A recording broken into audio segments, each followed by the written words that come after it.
Love! Hi! Kumain ka na ba? Ano, paghahain kita. Love, mamaya na. Hmm? Nanguna tayo. This day was just exhausting. Gusto ko na lang muna kayo makasama ang dalawa ni Baby Jasmine, ha?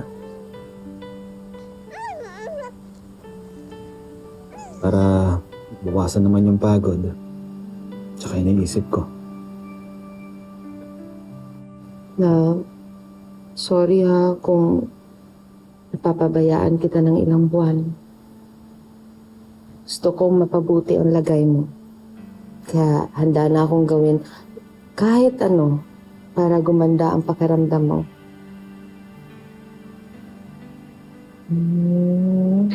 Ngayon na may lakas na ako.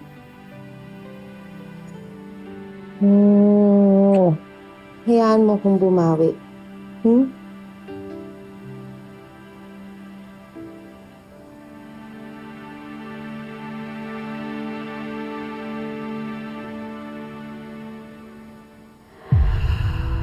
lang yun. Dala lang yun ng tukso. It doesn't mean anything. At hindi na dapat yung maulit pa. Wala namang makakaalam. Buntis ako. At ikaw ang ama. Sorry, love. Pagod lang ako, ha? Maybe next time. Bakit? May problema ba? May problema ka ba sa trabaho?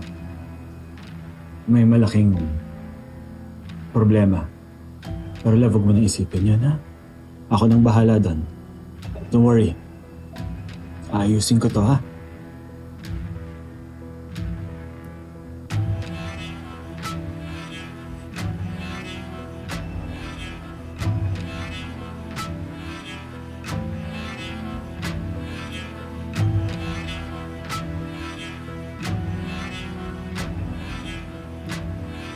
Weng, pagkatapos mong hugasan yung mga baby bottles ni Jasmine at sterilize, pakibalik na lang sa nursery room, ha? Yes po, Ma'am Marge. Thank you. Sige po, Ma'am. Muna na po ako. At kamusta naman ang bagong mommy? Hi! Hello! Anong ginagawa mo dito? Pinapapunta ako ni Mama Regina to help her plan yung charity event niya for her birthday. Pero actually, mamaya pa naman yung usapan namin. Kaya dumating ko ng maaga kasi gusto kong makipagkwentuhan sa'yo. Ako, wala namang balita sa akin. Ganun pa din. Sabi ng doktor, tumaba daw si Jasmine. Good. At si Paolo, ayos naman. Mukhang labas sa ilong yan, ha? Sure ka ba na okay lang kayo? Ramdam ko kasi yung asawa ko, Thea, na may problema. Pero kahit hindi niya kinikwento sa akin, determinado akong alamin yun. Siyempre, gusto ko siyang matulungan, maalalayan.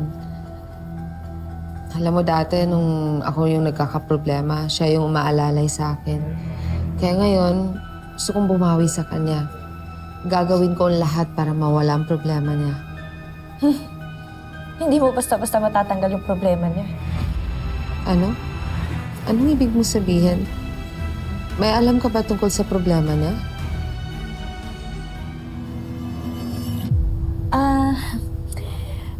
Di ba si Paolo, pressured siya kasi alam mo na baka hindi niya pa nababawi yung mga nawalang account sa company.